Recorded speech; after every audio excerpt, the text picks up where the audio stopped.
쌀이 울타리에 와주셔서 고맙습니다.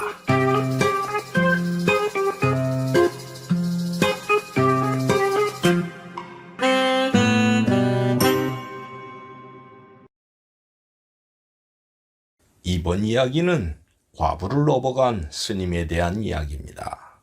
스님은 여자를 가까이 하면 안 되는 것인데 도대체 무슨 사연이 있었길래 스님이 과부를 업어갔을까요?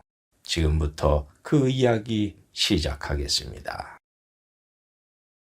옛날 경기도 양평에 박씨성을 가진 과부가 살았습니다. 박씨 부인은 남편이 세상을 떠나서 홀로 외롭게 살고 있지요. 그런데 박씨 부인은 뛰어난 미모 때문에 인근 고을까지 소문이 자자하게 났습니다. 거기다가 박씨 부인은 다른 아녀자들보다 코가 커서 그런지 콧대가 매우 높았지요. 박씨 부인이 과부가 되었다는 소문이 퍼지자 인근의 남정네들이 집 주변을 서성거리며 많은 관심을 보였는데 콧대가 높은 박씨 부인은 눈길 한번 주지 않았습니다. 쟤까지 것들이 감히 날 넘봐? 어림도 없지. 부인은 자기 정도의 얼굴과 몸매라면은 만석군 정도의 부자는 돼야 남편 자격이 된다고 생각했지요. 그래서 웬만한 사내에게는 눈길도 주지 않았지요. 그런데 부인의 마음을 하늘이 알았을까요?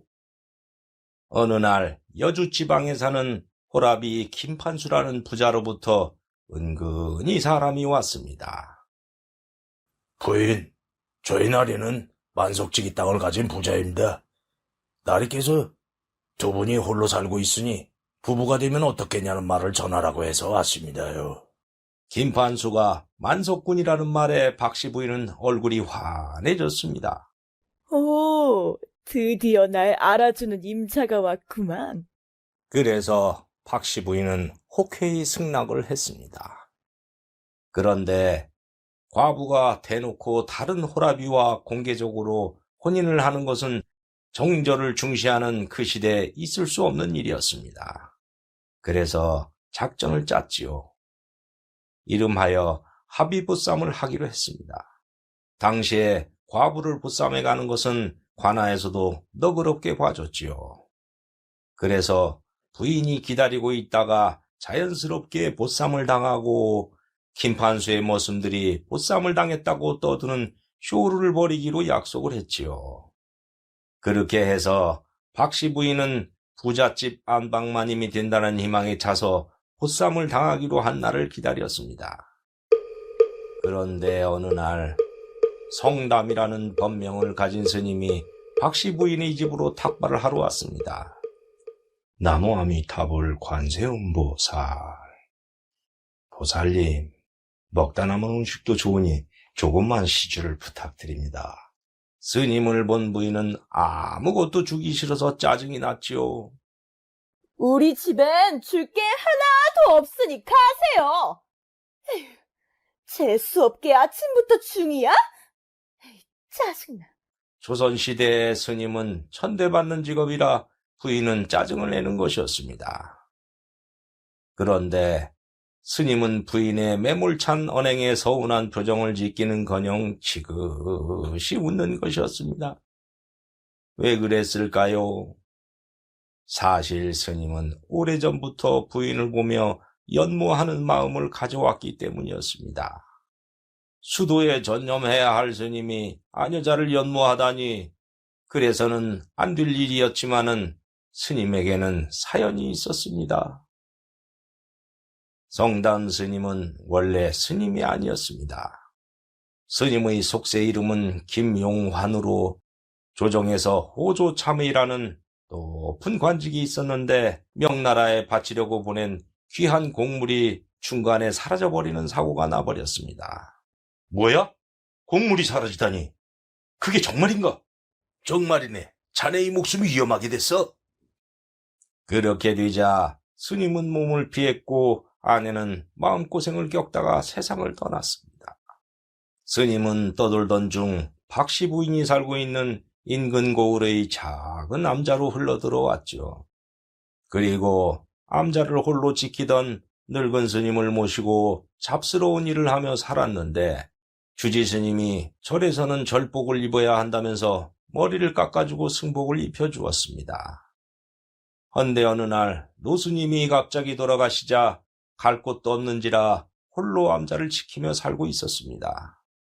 그래서 성담 스님은 승복만 입었을 뿐 속세 사람이라고 할 수 있으니 부인을 연모하는 것도 이해가 갈 일 아니겠습니까? 어쨌든 스님은 노스님을 따라서 불경도 보고 참선도 조금 해서 뭔가 보는 눈이 생겼을까요? 부인이 콧대가 높기는 하지만 본바탕은 나쁜 사람이 아니어서 잘 닦아내기만 하면 착한 사람이 될 것이라는 것을 내다봤습니다. 그래서 연모하는 마음을 가지게 되었지요. 어쨌든 스님은 부인이 박대를 하든 말든 이소를 지으며 떠났습니다. 그런데 며칠 후 박씨 부인이 약속 보쌈을 한다는 것이 새어나가서 장터에서 탁발을 하던 스님의 귀에까지 들렸는데 내일 밤이 약속 보쌈을 하는 날이라고 하는 것이었습니다. 그 말을 들은 성담 스님은 더 늦으면 안 되겠다는 생각에 이리저리 생각하다가 작전을 짰습니다. 내일 밤 만석군의 장정들은 깊은 밤에 올 것이 뻔했으므로 초저녁에 미리 가서 부인을 보쌈해버리기로 한 것이지요. 스님은 다른 고을에 가서 장정 몇 사람에게 엽전을 주면서 보쌈을 할 때 뒤에서 소리를 질러달라는 부탁을 했습니다. 다음 날 약속한 밤이 오자 부인은 호롱불을 끄고 잔뜩 기대에 차서 이불을 쓰고 누워 있었습니다. 그때 스님이 방문을 조용히 열고 들어왔지요. 부인은 깜깜한 방 안이라 남정대가 보이지 않았지만 기다리고 기다렸던 보쌈이라 눈을 꼭 감고 몸을 내맡겼고 스님은 부인을 큰 자루에 넣어서 들쳐매고 집을 나갔습니다. 그러자 문 밖에서 대기하고 있던 장정들이 따라가는 척 신용을 내며 소리를 질러댔습니다. 박씨 부인이 보쌈을 당했다. 저놈 잡아라, 잡아라. 에이, 그럼 얼마나 빠른지 놓쳐버렸네. 예, 나쁜 놈아, 이놈아. 에이, 가서 잘 살아라. 고을 사람들은 집에서 그 소리를 듣고 속으로 잘 됐다고 생각하며 마음으로 잘 살라고 빌어주었지요. 부인을 들쳐매고 암자의 요사체로 온 스님은 자루를 풀었습니다. 그리고 깜깜한 방 안에서 부인은 스님이 만석군인 것으로 알고 몸을 맡겼고 두 사람은 남녀의 정을 나누었지요. 따뜻한 정을 듬뿍 나누고 나서 스님이 호롱불을 켜자 부인은 스님의 빡빡 깎은 머리를 보고 기겁을 하면서 놀랐습니다. 댁은 누구요? 부인, 놀라지 마시오. 저는 이 암자에 살고 있는 스님입니다. 뭐요? 중이라고요? 소승은 오래전부터 부인을 마음에 두었습니다. 그래서 어쩔 수 없이 이렇게 했습니다. 저의 마음을 받아주십시오. 뭐야? 난 만석군에게 가는 줄로 알았는데 중한테 오다니.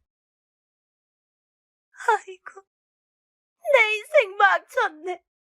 아이고. 가만, 그러고 보니 우리 집에 가끔 왔던 얼굴이네? 그리고 부인은 가만히 생각해 봤지요. 내일이면 포쌈을 당했다는 소문이 퍼질 것이고 이미 몸을 섞어버렸으니 만석군에게 간다고 해도 피자 맞을 것이 뻔해서 부인은 그야말로 진퇴양난이 되어 어쩔 줄 몰라 했습니다. 어차피 이렇게 된 거 이 암자에서 밥해주는 보살로 있으면서 소승과 함께 사는 것이 어떻겠습니까? 뭐요? 중하고 살라고요? 말도 안 돼요! 부인, 사실 저는 스님이 아닙니다. 예? 스님은 부인에게 과거를 밝히고 스님으로 살 수밖에 없었던 사연을 모두 말했지요. 그러니 내가 승복을 입긴 했지만 속세 사람이라면 속세 사람이니 부인과 살아도 되지 않겠소? 그 말을 들은 부인은 조금 이해가 되기는 했지만은 부귀 영화를 누리려던 마음은 버릴 수가 없었습니다. 그래서 날이 새면 기회를 봐서 도망치기로 했지요. 그런데 다음 날 스님이 부인에게 아침밥을 해주려고 공양간에서 밥을 짓던 중 뗄나무에서 독사가 나오더니 스님의 다리를 물어버리는 일이 일어났습니다. 아야! 에이? 저건 독사잖아. 한편 부인은 스님이 공양을 해주러 부엌으로 가는 틈을 타서 얼른 문을 열고 나와서 도망을 치는데 그때 스님의 비명소리가 들리는 것이었습니다. 그래서 혹시나 하고 공양간으로 가봤지요. 아니, 왜 그러세요? 독사에게 물렸어요. 아이고, 어머나, 이 일을 어쩌지? 부인은 도망치려고 했으나 잠시 후에 목숨을 잃을지도 모르는 급박한 상황을 보고 차마 그냥 갈 수가 없어서 일단 스님을 부축해서 방으로 들어왔습니다. 물리면 7걸음을 떼기도 전에 죽는다는 채점사였어요. 이제 나는 죽으니 내가 죽거든 뒤도 돌아보지 말고 암자를 떠나서 좋은 사람을 만나 행복하게 사세요. 부인은 스님이 원망스러웠지만은 사람이 금방 죽게 생겼으니 모른 척 할 수 없어서 안절부절했습니다. 그런 소리 말아요. 사람이 그렇게 쉽게 죽는답니까? 부인은 그러면서 들었던 이야기를 떠올려 입으로 스님의 발목에 입을 대고 뱀독을 빨아줬습니다. 스님은 부인의 그 모습을 보며 천성적으로는 착한 심성을 가진 사람이었다는 것을 확인하고 고마운 마음이 몰려왔습니다. 그리고 의식을 잃었지요. 그리고 시간이 흐르자 도끼가 빠지면서 스님의 정신이 돌아왔습니다. 어머, 스님, 제가 보이세요? 예, 이제 좀 살 것 같습니다. 고맙습니다. 오해하지 마세요. 스님 몸이 다 나으면 전 아무 때고 이 암자를 떠날 테니까요. 하면서 부인은 못을 박는 것이었습니다. 다음 날부터 부인은 스님이 움직이지 못하니 어쩔 수 없이 나을 때까지만 더 있자며 스님에게 밥을 해주었습니다. 그렇게 며칠이 지나자 스님의 몸이 거의 다 나아갔지요. 그러자 부인은 다음 날 몰래 떠나기로 마음먹었습니다. 다음 날 아침 부인은 스님에게 마지막으로 아침 공양을 해주려고 버섯을 따러 산에 올라갔습니다. 그러다가 동충하초같이 생긴 버섯을 캤는데 붉은색이 예뻐서 코를 대고 킁킁거리면서 향을 맡았지요. 헌데 그게 최악의 독버섯이었는지라 얼굴에 독이 퍼져서 그만 피부가 두꺼비 등처럼 흉하게 변해버렸습니다. 그것도 모르는 부인은 얼굴이 가려워지자 긁으면서 암자로 와서 버섯국을 끓여 스님에게 갖고 갔지요. 부인이 밥상을 들고 들어오자 스님이 얼굴을 보고 깜짝 놀랐습니다. 아니 부인, 얼굴이 어찌 된 일이오? 예? 내 얼굴이 뭐 어때서요? 부인은 얼른 거울을 받고 흉하게 변해버린 자기 얼굴을 보며 기절초풍할 듯이 놀랐습니다. 어머나, 내 얼굴이 이게 뭐야? 버섯을 보니 저건 붉은 사슴 뿔버섯이오. 저게 피부에 닿으면 썩고 헐어버리게 하는 아주 무서운 버섯이오. 아이고, 이제 내 얼굴 어쩌나? 아이고. 부인은 대성통곡을 했습니다. 그도 그럴 것이 그 예쁜 얼굴 하나로 자존심을 세우며 살아왔는데 그 근본이 사라져버렸으니 죽고 싶을 정도였죠. 부인은 얼굴이 흉측해져서 저를 떠나봤자 부잣집 남정네의 부인이 되기는커녕 어디 가서 식모일도 할 수 없고 사람을 마주할 수도 없으니 갈 곳이 없어져 버렸습니다. 거기에다가 더 큰 고민거리가 생겼지요. 스님이 자기를 보쌈한 것은 얼굴이 예뻐서였는데 얼굴이 이 지경이 되어버렸으니 이젠 도망치기는커녕 스님이 자기를 쫓아낼까봐 전전긍긍하게 되었습니다.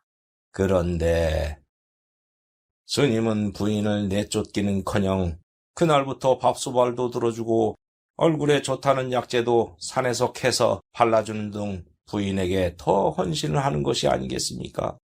부인은 그때까지 남정네에게 그런 정성을 받아본 적이 없는지라 당황했지요. 스님, 제 얼굴이 이렇게 흉측해졌는데도 싫지 않으세요? 나도 처음에는 부인의 얼굴에 반하긴 했지만 사실은 부인의 근본이 착하다는 것을 알아봤지요. 그래서 겉에 묻은 때를 잘 닦아내면은 진짜 보살이 될 거라고 생각해서 보쌈을 했습니다. 그랬어요? 그 증거가 있지요. 내가 뱀에 물렸을 때 부인의 입에 뱀독이 퍼지면 죽을 수도 있는데도 독을 빨아준 것이 그 증거 아니겠어요? 나는 그 순간 살아있는 보살을 봤습니다.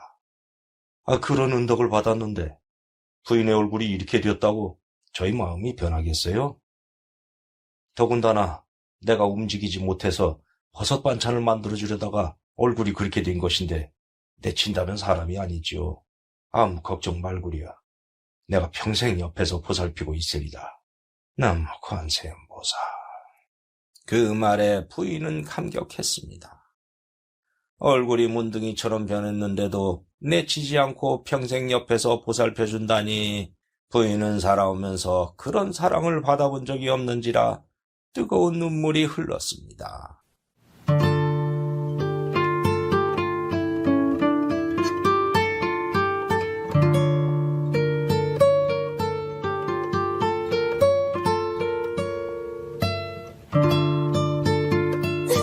스님,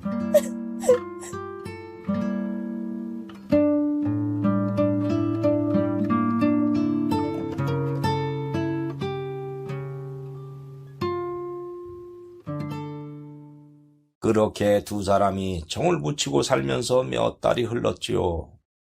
어느 날 부인이 마당을 쓸고 있는데 어떤 아주머니 신도가 기도를 하러 왔습니다.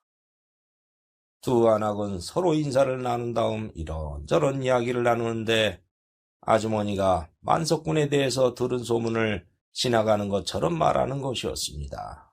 아, 글쎄, 보살님, 저 산 너머 고을에 사는 만석군 김판술이 몇 달 전에 새로 색시를 들였다지 뭐예요.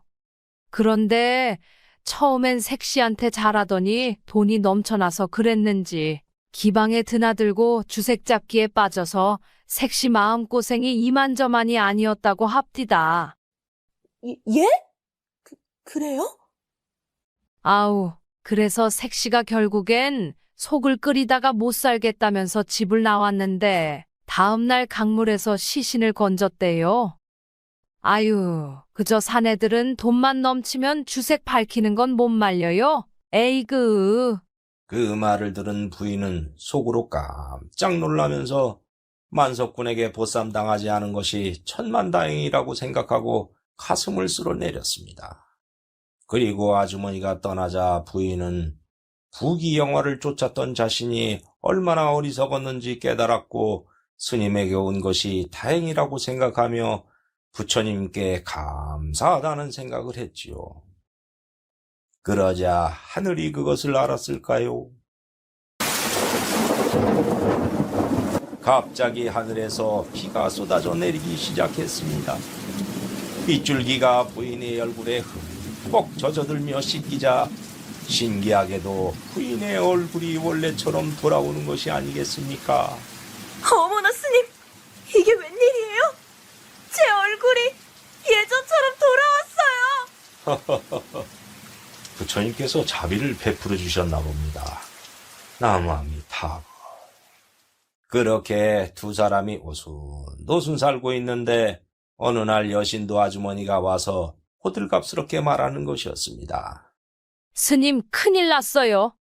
한양에서 온 포졸들이 성담 스님을 찾으며 인근의 암자들을 뒤지고 있대요. 이게 무슨 일이에요? 그 말을 들은 스님과 부인은 깜짝 놀랐습니다. 조정에서 스님이 암자에 숨어 있다는 것을 알고 체포하러 온 것이 틀림없었기 때문이었습니다. 아주머니도 무섭다며 떠난 후 두 사람은 어찌할지 갈피를 잡을 수 없었습니다. 이제 막 사랑이 무르익어 행복한 생활을 한 지 얼마 되지도 않았는데 스님이 포도청으로 압송되면 목숨을 잃을 것이 뻔했고 그렇게 되면 부인은 살아도 사는 게 아니었기 때문이었습니다. 부인, 일단 몸을 피하고 봅시다. 그렇게 피하려고 두 사람이 방에서 간단한 짐을 갖고 나오는데 하늘도 무심하시지 포졸들이 들이닥치고 말았습니다. 두 사람은 이제는 죽었구나 하며 다리가 풀려 털썩 주저앉아서 끌어안고 눈물을 흘렸습니다. 아유, 임자, 이제 다 끝났어. 아이고, 내 인생에서 제일 행복한 시절이 왔나 싶었는데 이렇게 되다니요. 그렇게 두 사람은 모든 것이 끝났다면서 하염없이 눈물을 흘렸지요. 그런데 이게 웬일일까요? 들이닥친 포졸들은 스님을 체포하러 온 것이 아니라 어명을 전달하러 왔던 것이었습니다. 어명이요. 전 호조 참의 김용화는 어명을 받으시오. 스님은 놀라며 어명을 받들었는데 내용은 다음과 같았습니다. 스님이 몸을 피한 몇 년 후 스님이 담당했던 공란물이 사라진 것은 반대쪽 당파 사람들이 만들었던 계략이라는 것이 드러났던 것입니다. 그래서 추상전하는 스님의 관직을 복권시키고 궁으로 들어오라는 어명을 내린 것이었습니다. 김용화는 추상전하의 어명을 받들어 속히 궁으로 입궐하도록 하시오. 스님과 부인은 뜻하지 않게 팔자가 피어버리게 되자 깜짝 놀랐습니다. 그리고 추상전하의 하명에 감동했습니다. 그리고 군관과 포졸들이 떠난 후 두 사람은 다시 높은 관직으로 돌아가면 부귀영화가 기다리고 있을 테지만 생각하다가 고개를 흔들었습니다. 나는 높은 관직에 있을수록 당파 싸움에 휘말려서 목숨을 잃는다는 것을 겪었소. 하늘은 있는 만큼 가져가고 없는 만큼 준다는 것을 알았어요. 비록 여기는 넉넉지 않지만은 당신과 행복하게 살고 있어. 그래서 조정으로 가고 싶지 않은데 당신 생각은 어때요? 저도 당신과 살면서 행복은 부귀영화가 아니라 마음에서 온다는 걸 알았어요. 이렇게 사는 것도 행복해요. 이대로 살아요. 그렇게 결정을 내리자 스님은 불심이 깊은 젊은 스님에게 암자를 드린 후에 암자를 떠나 속세 사람으로 부인과 함께 오래도록 행복하게 살았다고 합니다.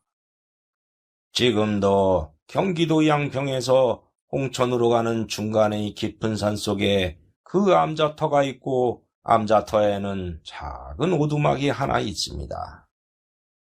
오두막은 오직 참선만 하는 스님들이 돌아가면서 한철 머물다가 떠나고 나는데 그 오두막 이름은 수다원이라고 합니다.